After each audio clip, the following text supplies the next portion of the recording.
Golconda jewellers తెలంగాణలో మొట్టమొదటి factory outlet మన కొత్తపేటలో ఫిబ్రవరి 14న గొప్ప శుభారంభం. నమస్తే అండి గురువుగారు. నమస్తే గురువుగారు, మనం ఫిబ్రవరి నెలలోని ద్వాదశ రాశుల్లో ఒక్కొక్క రాశి గురించి మాట్లాడుకుంటున్నాం. మరి ఈ వీడియోలో మిథున రాశి గురించి తెలియజేస్తారా? తప్పకుండా. మిథున రాశి అనగానే మనకి మృగశిర 3-4 పాదాలు, ఆరుద్ర 1, 2, 3, 4 పాదాలు, పునర్వసు 1, 2, 3 పాదాలు, ఈ నక్షత్రాలన్నీ మనకి మిథున రాశిలోకి వస్తాయి. ఇందాక కూడా మనం చెప్పుకున్నాం. అంటే ఎడ్యుకేట్ చేయాలండి ఎప్పుడైనా సరే. సాధారణంగా మనం రాశి ఫలాలు చెప్తున్నా అంటే ఏదో గాల్లో చెప్తున్నట్టు ఉండకూడదు. ఫస్ట్ ఆఫ్ ఆల్ ప్రేక్షకుల్ని ఎడ్యుకేట్ చేయాలి. సో ఎప్పుడైనా సరే గోచార ఫలితాలు, ఈ మాస ఫలితాలు, వార ఫలాలు ఏం చెప్పుకున్నా కూడా మూడే చూసుకోవాలి. ఒకటి, మన హార్డ్ వర్క్ ఎంత ఉంది, మన అదృష్టం ఎంత ఉంది, మనకి దైవబలం ఎంత ఉంది. సాధారణంగా మనము మన రాశుల మీద లేకపోతే మన గ్రహాల మీద ఆధారపడిపోతూ ఉంటాం. మనం చేయాల్సిన హార్డ్ వర్క్ కాస్త నెగ్లెక్ట్ చేస్తూ ఉంటాం. నిజంగా మీది 99% హార్డ్ వర్క్ ఉంటే కనుక ఇవేవి కూడా మీరు నమ్మక్కర్లేదు. ఇప్పుడు ఏంటంటే అన్నీ కూడా 50% అయిపోయింది మన హార్డ్ వర్క్. 30-40% ఉంటుంది. అదృష్టం ఒక 70 ఉంటే బాగుంటుంది అని ఉంది. ఈ దైవబలం మనకు కనిపించదు కాబట్టి ఆ దైవబలం అనేది 100% ఉంటే బాగుంటుంది అనుకుంటారు. కానీ ఎప్పుడైతే మనది హార్డ్ వర్క్ 99 ఉంటుందో కొంచెం లేట్ అవ్వచ్చు, కానీ ఖచ్చితంగా పని జరుగుతుంది. కాబట్టి హార్డ్ వర్క్ అనేది మనకి ఎప్పుడు కూడా మన రాశ్యాధిపతి ఎక్కడ ఉన్నాడనే చూసుకోవడం. సో మిథున రాశి అధిపతి వచ్చేసి బుధుడు మనకి భాగ్యస్థానంలో కుంభంలో ఉన్నాడు. సో హార్డ్ వర్క్ మనకి బాగుంది అన్నట్టు. ఓకే, నెక్స్ట్ అదృష్టకారకుడు ఎవరు? శుక్రుడు అయ్యాడు. సో మిథున రాశికి అదృష్టకారకుడు శుక్రుడై అష్టమ స్థానంలో ఉన్నాడు. అంటే అష్టమ అంటే 6, 8, 12 స్థానాలు దుస్థానాలు అంటారు. 6th హౌస్ అంటే debts, miseries, enemies. 8th house అంటే యాక్సిడెంట్స్, మరణం, ఆయుష్. 12th హౌస్ అంటే ఖర్చు, నిద్ర. సో మన రాశి నుంచి ఎప్పుడైతే 6, 8, 12 స్థానాల గ్రహాలు ఎక్కువ ఉండిపోతాయో మనకి నష్టాన్ని చేకూరుస్తాయి అన్నమాట. అంటే మన సక్సెస్ అనేవి ఆపుతూ ఉంటాయి. సో ఇక్కడ అదృష్టకారకుడు, యోగకారకుడు అయిన శుక్రుడు అష్టమంలో ఉండేప్పటికీ మనకి 50% అదృష్టం ఈ నెల అంతా ఉన్నట్టు. అంటే శుక్రుడు ప్రతి 20 రోజులు మారిపోతాడు కాబట్టి ఈ నెలలాళ్ళే చూసుకుంటే చాలు. మరి నెల తర్వాత భాగ్యస్థానంలోకి వస్తాడు కూడా బాగుంటుంది. 9th, 10th, 11th ఎలాగో బాగానే ఉంటుంది. కాబట్టి ఈ నెల మటుకు మనకి అదృష్టం తక్కువగా ఉందని చెప్పుకోవాలి మిథున రాశి. ఇక దైవబలం, దైవానుగ్రహం సంబంధించిన గ్రహం ఏంటి? ఎవరికైనా ఫిక్స్డ్ గురువు అనే గ్రహమే. సో అతను వచ్చేసి మటుకు లాభస్థానంలో ఉన్నాడు. లాభస్థానం అంటే లాభాన్ని చేకూరుస్తాడు. సో అది అల్టిమేట్, అంటే 100కి 100 ఉన్నమాట. సో దైవబలం మటుకు 100కు 100 ఉంది కాబట్టి ఖచ్చితంగా ఎలా అనుకున్నా కూడా అన్ని పనులు కూడా తప్పకుండా నెరవేరుతాయి. కాబట్టి ఈ మిథున రాశి వారికి గురుబలం అనేది పరిపూర్ణంగా ఉంది. ఎందుకంటే లాభస్థానంలో చాలా బాగున్నాడు కాబట్టి. సో దీని ద్వారా ఏంటంటే నిరుద్యోగులకు ఉద్యోగం రావడం, ఉద్యోగస్తులకు ప్రమోషన్స్ రావడం, ఉద్యోగస్తులకి మంచి నేమ్ అండ్ ఫేమ్ రావడం, బాస్ నుంచి మన్నన పొందడం, అలాగే ఫారెన్ టూర్ విజిట్స్, అసైన్మెంట్స్ రావడం, అలాగే వ్యాపారస్తులకి పట్టిందల్లా బంగారం, షూరిటీస్ పెట్టవచ్చు, మధ్యవర్తిత్వం వహించవచ్చు. ఇది కాకుండా శ్రమ, కాలం, ధనం అన్ని విధాలు కూడా ఉపయోగపడుతుంది. వ్యర్థం అవుతుంది మెయిన్గా. సాధారణంగా అంటే జ్యోతిష్ శాస్త్రం ముఖ్యంగా 3 పాయింట్లు అండి. శ్రమ, కాలం, ధనం వ్యర్థం కాకుండా మనం చెప్తుంది. శ్రమ అనుకోండి, 10 ఏళ్ళు కష్టపడతాడు ఒక పని మీద, ఆ పని మీద అతను సక్సెస్ అవ్వడం అనుకోండి, ఆ శ్రమ అంతా వేస్ట్ అయిపోయినప్పుడు. అలాగే ధనం, మనం వ్యాపారం కలిసి వస్తుందో రాదో అని అనుకుంటాం. నిజం కలిసి వస్తే దాని మీద పెట్టుబడి పడితే పర్లేదు, లేదంటే ధనం లాస్. అలాగే కాలం, ఇన్నేళ్ళు కష్టపడి ఆ ఫీల్డ్లో మీరు సక్సెస్ అవ్వలేదు అనుకోండి, కాలం అంతా వేస్ట్ అయిపోయినాడు. కాబట్టి శ్రమ, కాలం, ధనం ఈ 3 కూడా వ్యర్థం కాకుండా జ్యోతిష శాస్త్రం సూచిస్తుంది అన్నమాట.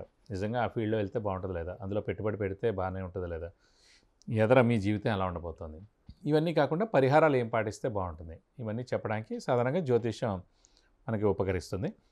కాబట్టి ముఖ్యంగా దైవబలం, దైవానుగ్రహం పరిపూర్ణంగా ఉంది కాబట్టి ఇంట్లో శుభకార్యాలన్నీ అవుతాయి. ముఖ్యంగా వివాహం అయ్యేందుకు అవకాశాలు ఎక్కువగా ఉన్నాయా? తప్పకుండా. ఎందుకంటే మనకి ఎప్పుడైతే లాభస్థానంలో, మనం ఇందాక కూడా చెప్పుకున్నాం గురుబలం అంటే దైవబలం అన్నా కూడా, మన రాశి నుంచి 2, 5, 7, 9, 11 స్థానాలు ఉన్నప్పుడు అవివాహితులు వివాహం అవడం, సంతానం లేని వారికి సంతానం కలగడం, నిరుద్యోగులు ఉద్యోగం రావడం, ఇలాంటివన్నీ జరుగుతాయి.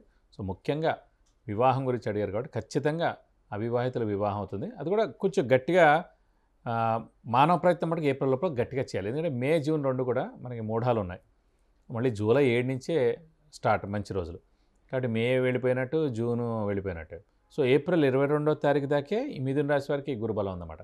కాబట్టి కొంచెం గట్టి ప్రయత్నం చేస్తే కనీసం ఎంగేజ్మెంట్ అయినా అవుతుంది, కనీసం మాట అయినా తీసుకోవచ్చు, లేదంటే మన అమ్మాయి అని మనం అనిపించుకోవచ్చు. అంటే కొంచెం మానవ ప్రయత్నం మటుకు గట్టిగా చేస్తే ఖచ్చితంగా ఏప్రిల్ 22వ తారీఖు లోపలనే మిథున రాశి వారికి వివాహం కుదిరేందుకు అవకాశాలు చాలా ఎక్కువగా ఉన్నాయి. మరి చాలా మందికి ఫారెన్ వెళ్ళాలి అనుకుంటూ ఉంటారు. అవును. మరి వాళ్ళకి అటువంటి ఛాన్సెస్ వచ్చే అవకాశాలు ఎంతవరకు ఉన్నాయి? మీరు వాళ్ళకి ముఖ్యంగా శని బలం పరిపూర్ణంగా చాలా బాగుండడం, అలాగే ప్రస్తుతం ఈ గురుబలం కూడా బాగుంది కాబట్టి ఖచ్చితంగా వారు గట్టి ప్రయత్నం ఏదైనా సరే అదే అంటే అండి, మనకి ఎంత నాలెడ్జ్ ఉన్నా మన మానవ ప్రయత్నం 100% చేయకపోతే ఏ పని జరగదు.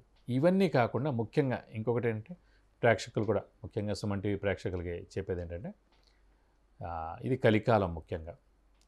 సో ఏడుపులు చాలా ఎక్కువ. అంటే అసలు ఎవరైనా ఎదుగుతున్నారంటే వాళ్ళ ఏడుపు మామూలుగా ఉండదు. ఇంకోటంటే మన ఇంట్లో అమ్మాయి కానీ మన ఇంట్లో అబ్బాయి కానీ బయటికి వెళ్తున్నా ఇంటికి వస్తున్నా ఏ టైం అయినా సరే మన ఇంట్లో వాళ్ళు చెప్పలేరు, కానీ ఎదురింటి వాళ్ళు చెప్పగలుగుతారు. మీ అమ్మాయి ఎన్నింటికి బయటకు వెళ్తుంది, మీ అమ్మాయి ఎన్నింటికి ఇంటికి వస్తుంది, ఏ రోజు ఏం డ్రెస్ వేసుకుంది, ఇవన్నీ ఫుల్ ఫోకస్ 90% వాళ్ళే ఉంటారు. అందుకే చూడండి, ఒక పెద్ద బిల్డింగ్ కడతారు, ఈ దృష్టి దోషం తగలకుండా ముఖ్యంగా ఒక దెయ్యపు బొమ్మ ఏదో పెడతారు. అబ్బా ఇంత బాగా కట్టాడా, అయ్యో ఇంత పెద్ద కారు కొన్నారా, అబ్బో ఇంత పెద్ద నగ వేసుకున్నారా, అయ్యో 5,000 రూపాయల డ్రెస్ వేసుకుందా, ఇలా ఏ టు జెడ్ కూడా అంత దృష్టి దోషం ఏడుపులే ఎక్కువగా ఉన్నాయి. 24 గంటలు చుట్టాలు బంధువులు అందరూ ఎక్సెప్ట్ తల్లిదండ్రులు తప్ప ప్రతి ఒక్కడు ఏడుస్తూనే ఉంటాడు. అందుగురించి ఏంటంటే ఏ పని జరుగుతున్నా ఎవరికి చెప్పకండి.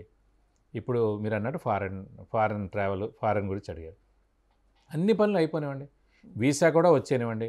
ఎల్లుండి వెళ్ళబోతున్నారు, సడన్గా యుఎస్ వీసా నాకు ఓకే అయింది, ఎల్లుండి రాకపోతే నాకు అక్కడ సీట్ ఆగిపోతుంది, లేకపోతే నా ఉద్యోగం ఆగిపోతుంది. ఎల్లుండి అంటే ఈరోజు చెప్పండి. మీరు అలా చెప్తే ఖచ్చితంగా మీ పని అవుతుంది.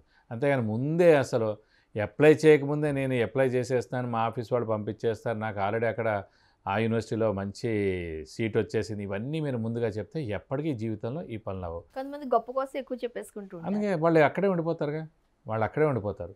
నేను కూడా నాకు తెలియకుండా ఇదివరకు అన్నీ ఇలాగే చెప్పుకునేవాడిని. నేను ఆ ఛానల్లో చెప్పాను, ఈ ఛానల్ చెప్పాను, ఆ హీరోకి చెప్పాను, ఈ ఐపీఎస్కి చెప్పానని.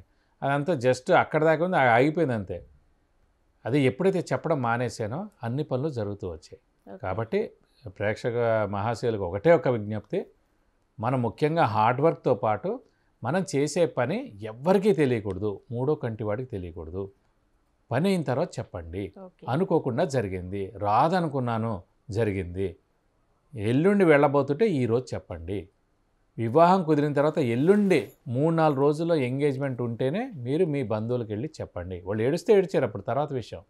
లేదంటే ముందే మీరు పెళ్లి చూపులకు వెళ్ళేటప్పుడు కూడా మమ్మల్ని ఎందుకు తీసుకెళ్ళలేదు, వాళ్ళ ఇల్లు మాకు ఎందుకు చూపించలేదు, ఆ అమ్మాయి ఫోటో మాకు ఎందుకు చూపించలేదు, ఆ ప్రొఫైల్ మాకు ఎందుకు పంపించలేదు, మేము కూడా కనుక్కునే వాళ్ళం కదా వాళ్ళు ఎలాంటి వాళ్ళో. ఇవన్నీ అనవసరమైన అనమాట. ఎవరు కూడా ఆనందించే పొజిషన్లో లేరు. అనుకోండి మీ అమ్మాయికి ఐఐటి అబ్బాయి వచ్చినా, ఐఐఎం అబ్బాయి వచ్చినా, వాడెవడో గ్రూప్ 1 సర్వీసెస్ వాడు వచ్చినా ఎవ్వరు ఆనందపడేవారు ఉండరు, ఒక్క తల్లిదండ్రులు తప్ప. అందుకే ఎవరికి ఏ పని జరిగేదాకా మటుకు చెప్పకండి. ఇప్పుడు మిథున రాశి వారు పరిష్కార మార్గాలు ఏమైనా ఉన్నాయా అండి పాటించవలసినవి? ప్రస్తుతం మిథున రాశి వారికి అన్ని విధాలా బాగానే ఉందండి. ఒక్క చతుర్థ స్థానంలో మటుకు కేతు ఉన్నాడు కాబట్టి కొంచెం వినాయకుడిని ఎక్కువగా ఆరాధించాలి. అలాగే వీలైతే ప్రతి బుధవారం వినాయకుడి టెంపుల్కి వెళ్ళి 41 ప్రదక్షిణాలు చేయడం, అలాగే ప్రతిరోజు వినాయకుడి అష్టోత్తరం చదువుకుంటే చాలా మంచిదండి. ఈ 2 పరిహారాలు పాటిస్తే చాలు. మిథున రాశి వారి మటుకు అన్ని విధాలా బాగానే ఉందని చెప్పుకోవాలి. ఫిబ్రవరి నెలలో మిథున రాశి వారు పాటించాల్సిన నియమాలేంటి, అలానే పరిష్కార మార్గాలు వివరంగా తెలియజేశారు. ధన్యవాదాలు. నమస్కారం.